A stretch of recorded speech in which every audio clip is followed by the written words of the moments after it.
Рамазанда мына 10 қателікті жасамаңыз. Рамазан айында ораза ұстау барысында денсаулыққа қатысты ескеретін маңызды мәселелер де бар. Себебі ораза кезінде жасаған қателіктеріміз денсаулығымызға зарарын да тигізуі мүмкін. Мәселен, ауызашар кезінде апыл-ғұпыл тамақтану, сәресіне тұрмау, майлы тамақ не тәттіні көп жеу секілді дүниелер денсаулығымызға зиянын тигізуі мүмкін. Сол үшін Түркияның тамақтану және диета маманы Ханде Севенавук Рамазан айында ораза ұстаушыларға мына 10 қателікке ұрынбауды ескертіп, өз кеңестерін береді. Сәресінен ауызашарға дейін аш жүргендіктен қандағы глюкозаның деңгейі түсіп кетеді. Бұл адамда алдына келгеннің бәрін бір сәтте жалмап жеп қою сезімін оятады. Ал асығыс-үсігіс апыл-ғұпыл тамақ жеу глюкозаның бір сәтте көтерілуіне және ауызашар дастарханынан кейін бірден ұйқының келуіне, сондай-ақ бас ауруына себеп болады. Мұнымен қатар, тамақты әбден шайнамай жұта салғандықтан ағзаңызда тоқтық гормоны бөлініп үлгермей, бұдан қарын тоймағандай боп, не бір көз жауын алар тәтті тамақтардан бас тарта алмай, қажетті мөлшерден көп тамақтанып қоюыңыз мүмкін. Бұдан асқазаныңыз ас қорыталмау проблемасына душар болып, Рамазаннан кейін салмақ қосу проблемасына тап боласыз. Егер сіз сәресіне тұрмай-ақ тамақты кештеу ішіп жатармын, ұйқым бөлінбесін десеңіз, денсаулығыңызды тағы бір ойлаңыз. Сәресіне тұрмасаңыз, келесі күні ауызашарға тіпті ашығып жетесіз. Бұл жоғарыда жазғанымыздай, тағы да тамақ жеу жүйеңіздің бұзылуына әкеп соғады. Бұған қоса, сәресінде жейтін жұмыртқа, сүт, ірімшік, нан, айран, жеміс-жидек, қызанақ, қияр секілді құнарлылығы жоғары тамақтар жемегендіктен жүйесіз тамақтанудан туындайтын денсаулық проблемаларына шалдығуыңыз мүмкін. Ал Рамазанда бір мезгіл ғана тамақтану энергия жетіспеушілігіне әкеп соғып, әлсіздік, бұлшықет атрофиясы, остеопороз, шаштың түсуі, анемия секілді ауруларға жол ашады. Майлы тамақтардың асқазанда қорытылу уақыты ұзақ әрі сіңуі баяу. Сондықтан да сәресі мен ауызашар кезінде майға қуырылған, майлы, соусты және кремді тамақтардан ұзақ болыңыз. Әсіресе ауызашар уақыты өте кеш, ал ауыз бекіту уақыты ұзақ болғандықтан, сондай-ақ сәресін іше салып, жатып қалатын жағдайлар жиі болатындықтан, ағзада зат алмасу процесі баяулайтындықтан майлы тамақтар жылдам салмақ қосуыңызға себеп болады. Дәміне қызығып, қуырылған тамақ жегеннен гөрі пеште пісірілген, отта қақталған, буған не суға пісірілген деген секілді денсаулыққа пайдалы әдістермен дайындалған тамақтарды пайдаланыңыз. Маусымдық жемістер, әсіресе бойында А, С дәрумендері бар, талшықты, антиоксидантты, шырынды жемістер, салауатты тамақтанудың бас тартпас азықтары. Жүрек, бұлшықет буын ауруларынан және қатерлі ісіктен қорғайтын ең маңызды азықтардан болған жеміс-жидектерді де аз, не шектен тыс көп пайдалану денсаулық проблемаларына жол ашады. Ауызашар мен сәресі арасы өте қысқа болғандықтан, кейде жеміс-жидек жеуді ұмыттырып жібереді. Жеміс-жидекті шектен тыс көп пайдалануда қауіпті.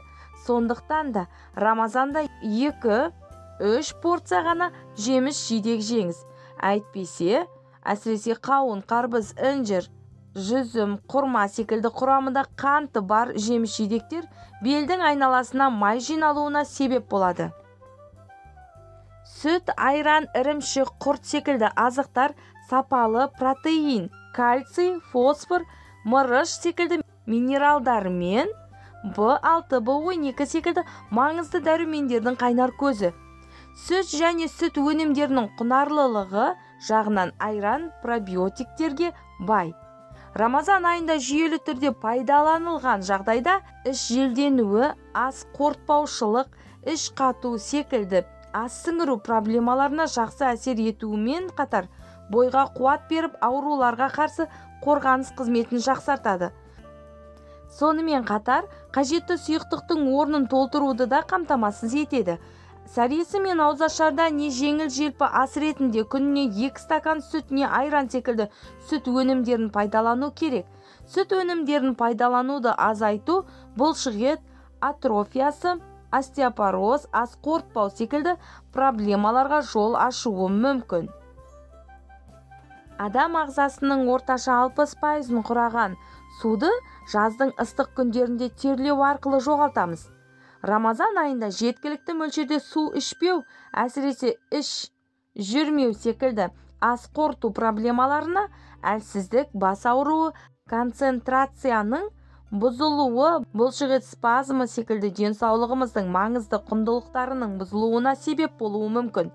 Сондықтан да Рамазан кезінде ағзаңызды шөлдетпес үшін ауызашар мен сәресі арасында кемі 2-2,5 литр су ішуіңіз керек.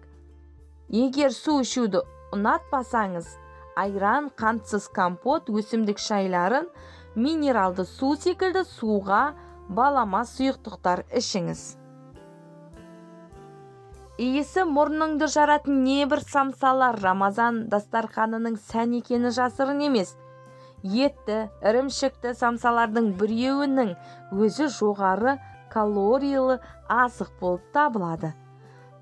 Көмір суға да бай, сондықтан да ауызашар кезінде қызығып шектен көп самса жеп қойсаңыз, Рамазан біткен соң арықтау үшін диета ұстануыңызға тура келеді.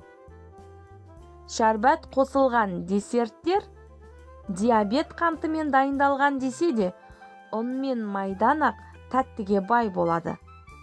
Осы себепті мұндай шәрбат не қант қосылған десерттердің орнына сүт өнімдерінен жасалған десерттерді не жемісті десерттерді таңдағаныңыз дұрыс. Тек мөлшеріне көңіл бөліңіз, себебі жемісті десерттерде ішіндегі фруктозаның себебінен қан құрамындағы глюкозамен жылдам байланысқа түсетін көмірсуларға бай болады. Сол себепті аптада 1-2 реттен артық жемеген абзал. Бел аймағына май жиналуына байланысты, әсіресе торт, бәліш, пақлава секілді жоғары калориялы десерттерден алшақ болыңыз. Күні бойғы жұмыс, кептелі стресі, аштық, шөлдеуден кейін ауызашар кезіндегі апыл-ғұпыл әрі тоя тыңқия тамақ жеу себебінен бірден көтерілетін глюкозаның себебінен тәтті ұйқы сізді өзіне тартуы мүмкін. Бұған жол бермеңіз, өйткені тамақ ішер ішпес ұйықтауыңыз жылдам салмақ қосуыңызға себеп болады. Тамақтан ішіп болған соң 1-1,5 сағаттан кейін 30-40 минуттай жаяу жүру қандағы қанттың мөлшерін, қан қысымын, жүректің саулығын сақтайтын болады. Қарын ашқан соң әлбетте жылдам тамақтануды қалайсыз. Ауызашар үшін дайындалған көздің жауын алатын иісі мұрын жаратын дастарханға алданып, мөлшерлі ішуді ұмытып кетпеңіз. Сондықтан да ауызашарды сорпамен бастап, тамақты әбден шайнап жеп, асқазанның тоқтық үніне үнемі құлақ түріп отырыңыз. Ақпаратым пайдалы болса, тіркеліп, лайк басуды ұмытпаймыз. Ұстаған оразаларыңыз қабыл болсын.